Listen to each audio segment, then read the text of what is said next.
Tonight, is Nintendo poisoning our children's mind with images of demons and confusing evolutionary theories?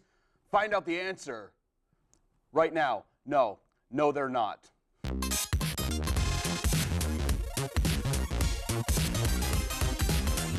Nerdstrodamus. On this channel and in this show, we plan to bring you all kinds of interesting programming, including an example today's episode we call Future Sight. Future Sight is a show where Lambo and I will discuss an upcoming announcement before its release, make our predictions, talk about everything that's been announced, and in the end, I will make one overarching prediction before a game, a movie, a comic book is released, and then we'll revisit it later. For reward or punishment. Today's episode, we are actually talking about the recent, well, it was a month ago, announcement of Pokemon Sun and Moon, and we'd like to give our opinions on that. Personally, I'm a Pokemon player. I've been playing just about every generation, skipping over the third. Lambo here? I've actually not played a single Pokemon game since Generation 1.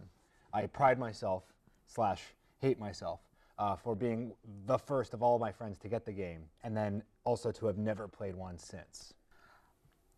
I really don't know how much you've missed. I don't know if I want to say that's good for you or no, you should have played so many more of them. I think that was the thing that kept me from playing a lot of the games, is that especially the first few sequels. You see Golden, Gold and Silver, Ruby Sapphire. I didn't play them because they looked and seemed to play exactly like the old. And I didn't get a new Game Boy, and there's lots of things that happened throughout time. I was 12 at the time. Yeah, well, that kind of thing. Yeah. Gold and Silver for me was my favorite, but that was because none of the features really changed except for the fact that you went to 2 different regions. Something they have never done again, and makes me really sad. But anyway, moving on from that, are we excited about Sun and Moon? Yes. I think they timed it perfectly for people like me.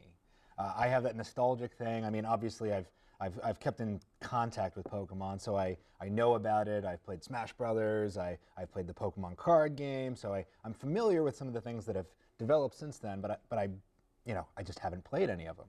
And so recently they put out a re-release on the 3DS on the eShop, a re-release of Red and Blue And Yellow. And Yellow. And because of that, that kind of pulls me in, going, oh, this is something that's familiar to me. Not only that, I get to play it and bring all of my Pokemon over into the new game. Something that never happened with Red, Blue, Yellow, even the original Gold, Silver, and Crystal. All those Pokemon that you spent so much time training were just gone. Completely lost once Ruby and Sapphire came out. Now, since Ruby and Sapphire, we've been able to trade everything. Yeah. But it's nice to see that Red and Blue can be transferred over. Personally, I'm always excited for a new Pokemon game. I've played all of them aside from the complete third generation. I never played Ruby, Sapphire, Emerald, Fire Red, or Leaf Green, but that was simply because I was out of it. Sure. Yeah. So they released a trailer for Sun and Moon along with the announcement.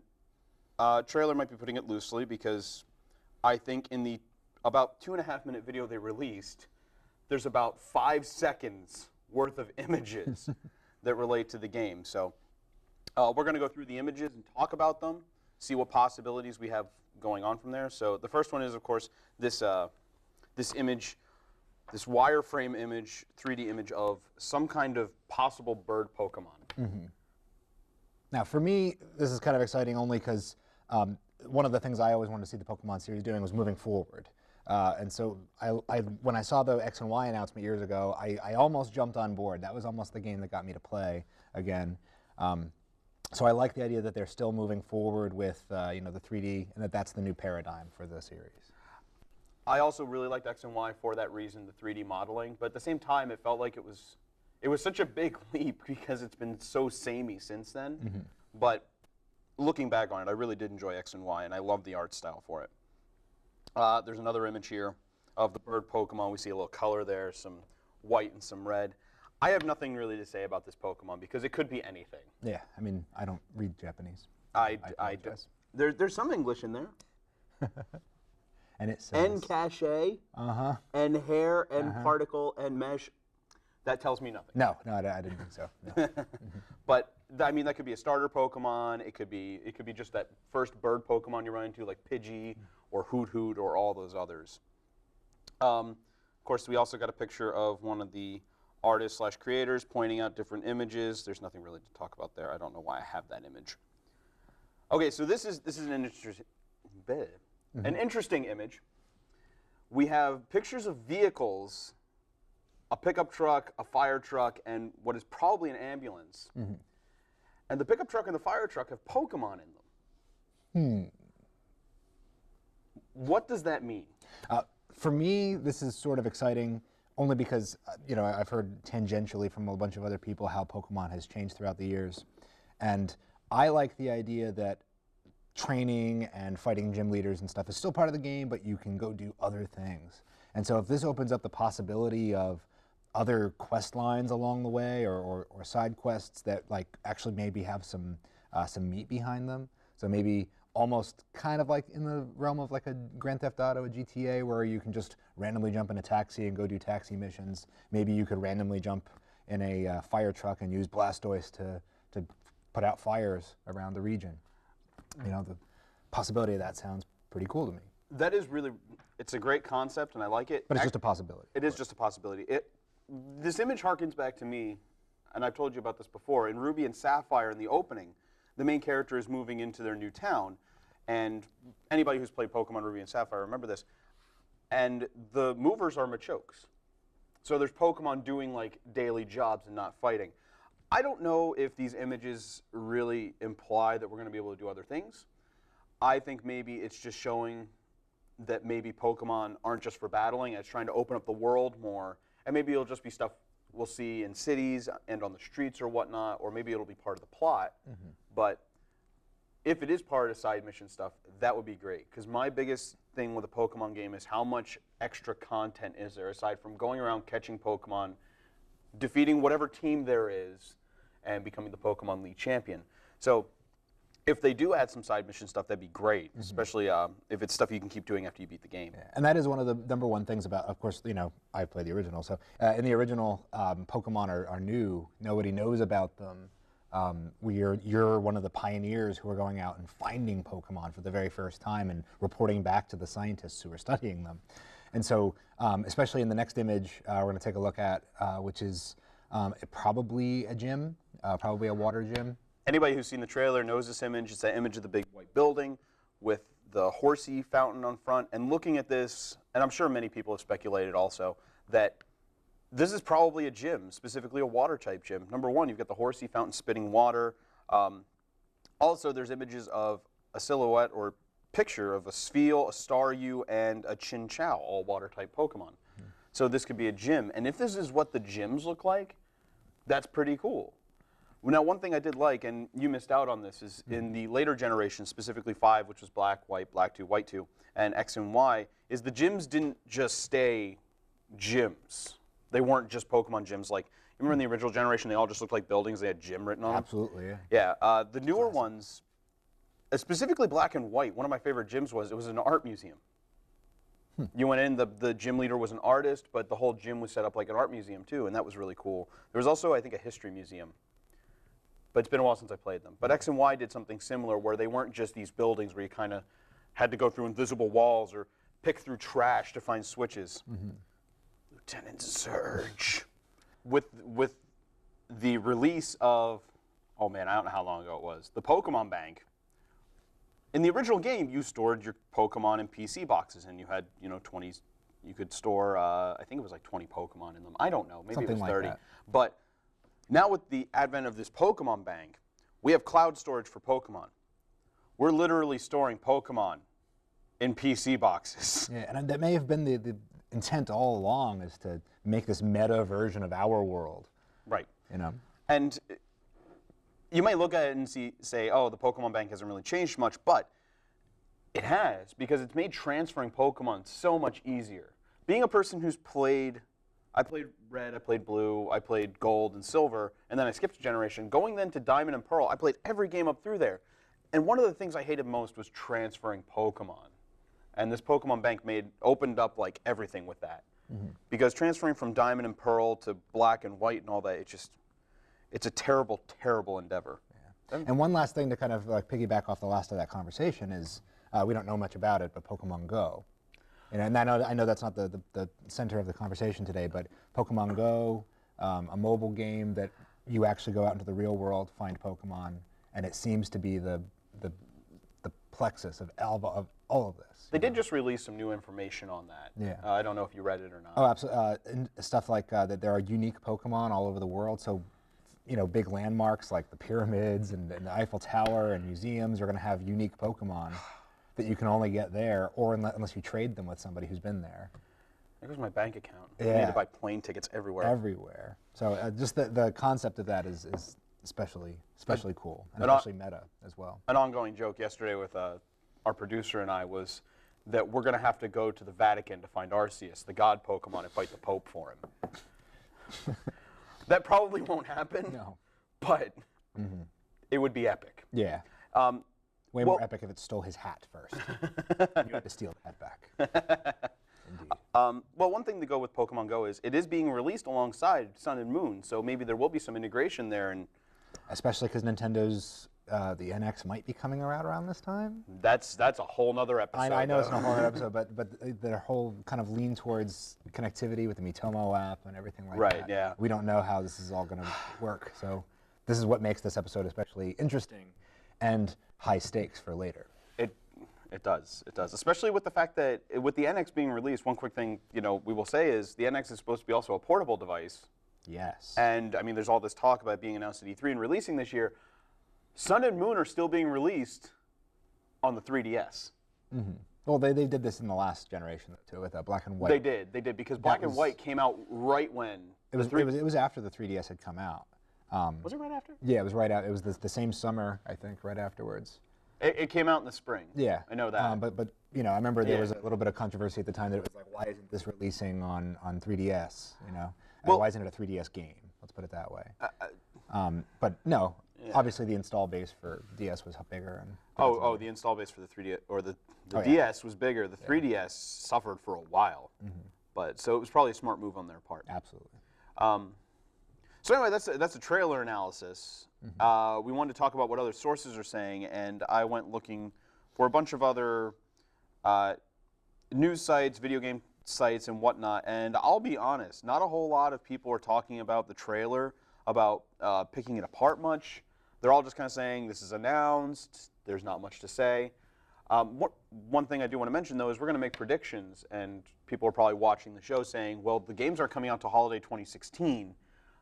When are we going to get payoff on the predictions? I did want to mention Coral Magazine, who is the big magazine in Japan, who releases all the Pokemon information, said that starting in April, which is pretty much now, 6 days away, they said they would start releasing little bits of info. So we can always come back and revisit our predictions and talk about this again. Anytime anything gets debunked or confirmed, we can approach them.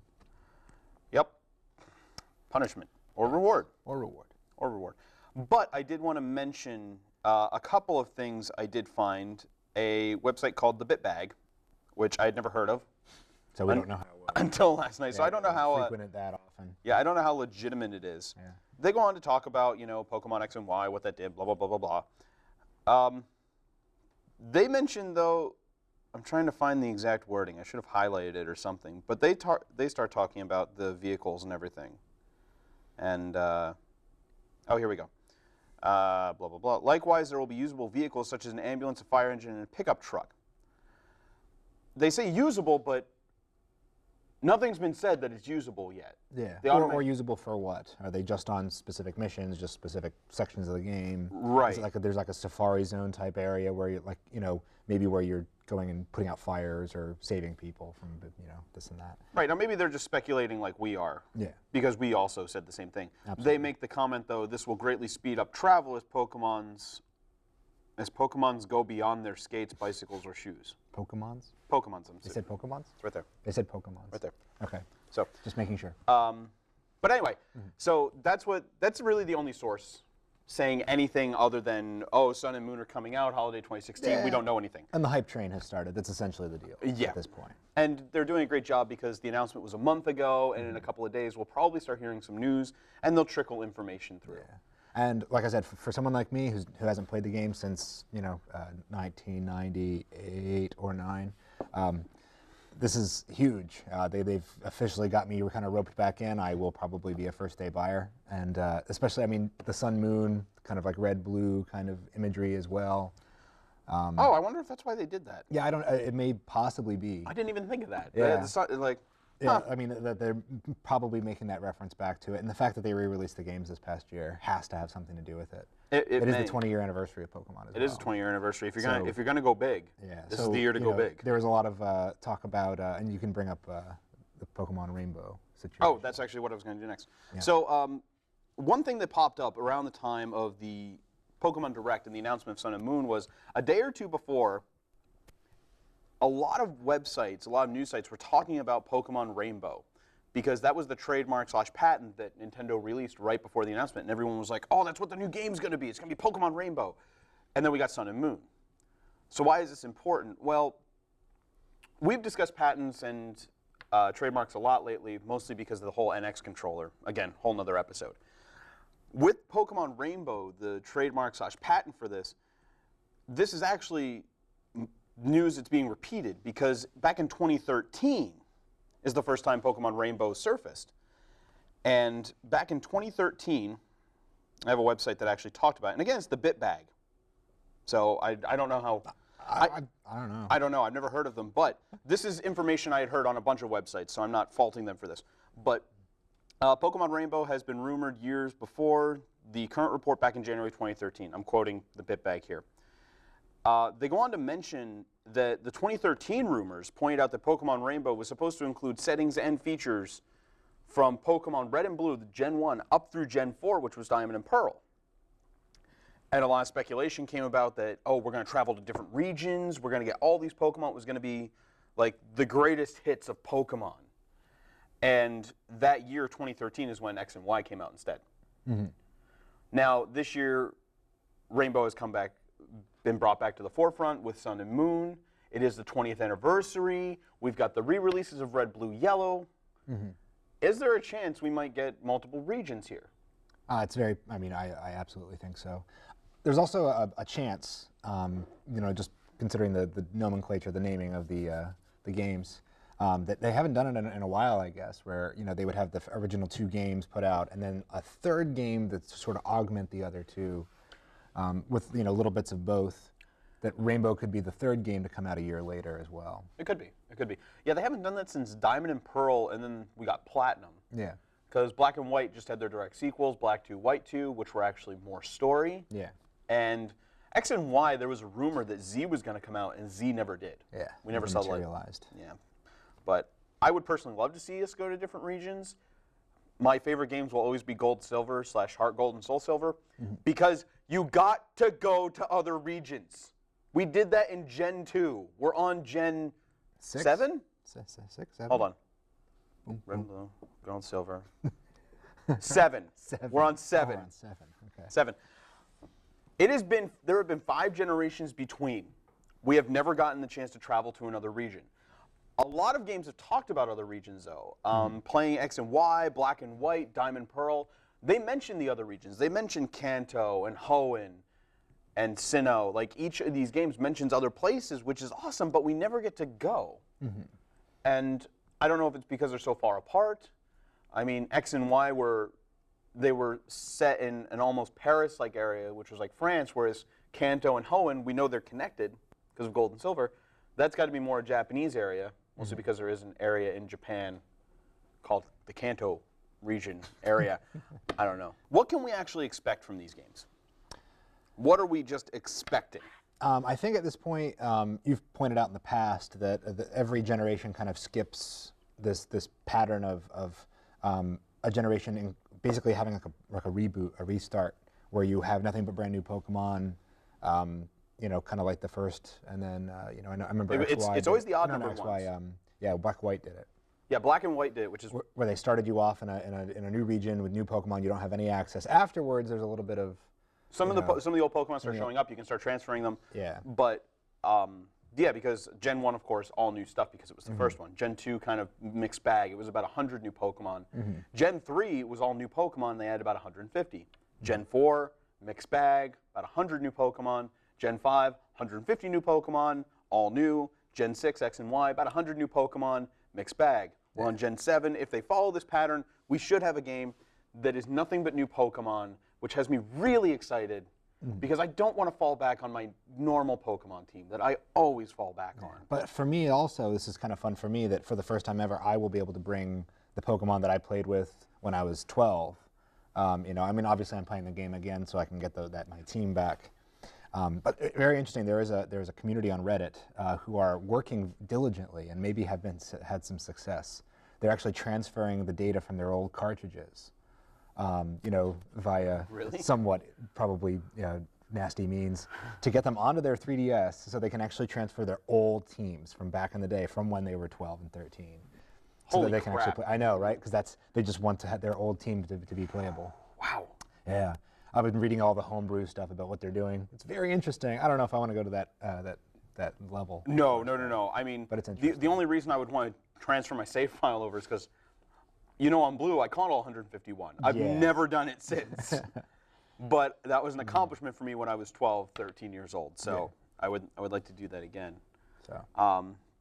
But okay, so expectations. We're gonna get a new region. We're gonna get new gym leaders. What do you think graphically is gonna happen? I hope it's one step further even than X and Y and Omega Ruby and Alpha Sapphire. Right. That I hope it's even like that extra step towards the Pokemon MMO we all want.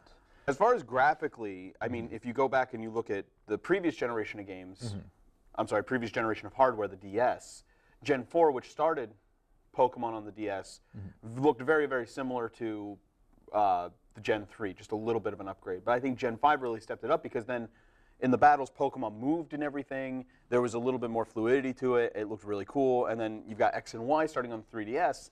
I think Sun and Moon are going to step it up a little, but I don't think it's going to be a complete... No, I don't think... I think they're going to still stick... Obviously, it's going to play like Pokemon, probably. Oh, yeah. Oh, absolutely. Yeah. And you know, they're not going to make too many huge changes. Well, that's actually one of the things that people... And what's kind of kept me from going back is that, you know, Nintendo tends to make the same game, and it's usually a good formula. If they find something good, they stick with it.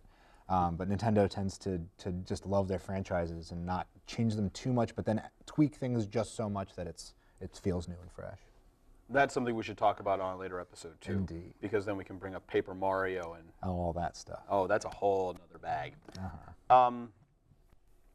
Okay, so let's wrap this up really quick, and we'll both talk about what we want to see. Sure. And I'll make my prediction then. Lambo, what do you want to see? I want to see, because I am aware of how much connectivity was in the last couple of Pokemon games, where there's this sense of trading, that you don't have to be near people, but you can still, of course, but that you can trade randomly with people online, and there's almost like a roulette system with it. Oh, Wonder Trade. Yeah. I want to see that go even a step further, maybe, or just have it be super integrated into everything. Now that Nintendo has this new philosophy about, you know, their connectivity and social media and the Miiverse, I hope to see some extra level of that, because that's one of the things that makes playing the game, you know, sometimes isolating if you don't have tons of just friends around and stuff like that. Exactly, and especially with us being adults trying to play this game. We're not around each other. We don't see each other every day. We're not hanging out at school. Exactly. You can't like, oh man, let's meet before third period and exactly. trade Pokemon. Exactly. So the wireless connectivity in X and Y I loved it. I loved Wonder Trading, especially being a person who breeds a lot of Pokemon. I can just throw them out into the ether and see what pops up. I hope there's connectivity also. I hope they up that just a little bit. Things I want to see travel to new regions. I want to be able to go back to some of the older regions, fight some of the gym leaders. I want there to be a time change. It's another thing I love about Gold and Silver. Is like in Gold and Silver, when you went back to Kanto, Koga, one of the original gym leaders, he's not a gym leader anymore. His daughter takes over and he's an Elite Four member. I want to see the world progress. I want some more story.